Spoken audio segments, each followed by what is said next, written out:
forgive me if this is a ignorant question, but I don't know, maybe others are thinking the same thing. But one of my understandings was that the long-term, I guess, strategy would be to bring more businesses, more manufacturing into America so that there are less imports. What do you think about that? So the problem is, again, the macro. So Trump's tariffs still need to be put in a bigger macro, which include timing. Guess what, bro? Americans do not want manufacturing jobs. Americans don't even want office jobs, like in office, 9 to 5. So manufacturing, if there's not demand for those jobs, and the rise of automation and robotics. And this has been going on now for decades, like automation has been like Taylorism and Ford and all that. I mean, automation is nothing new. We get afraid of AI. It's just innovation and technology. But corporations are so greedy and you expect just them. It's just, you're not surprised. McDonald's, when faced with just paying people $15 an hour when the law raised minimum wage, they just said, fuck it. They just all of a sudden, you might have noticed, you go into McDonald's now, everything is just a touch screen. It's a screen, yeah.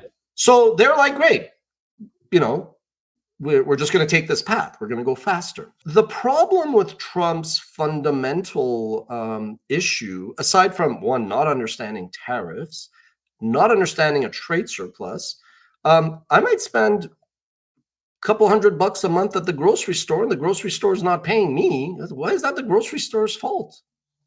It doesn't work like that. The economy and comparative advantage, the fundamentals of macroeconomics, is that you might be producing bananas, I may be producing phones, and demand is coming from different places. You can't go to China and just be like, well, we don't like this or that. But you could if people did want manufacturing jobs and it wasn't like automation. The end goal, it's like you chase a dog and then the dog stops and now the dog's going to bite your face, right? So it's not like he really understood the fundamentals, and it's definitely not like he could foresee the consequences of his action.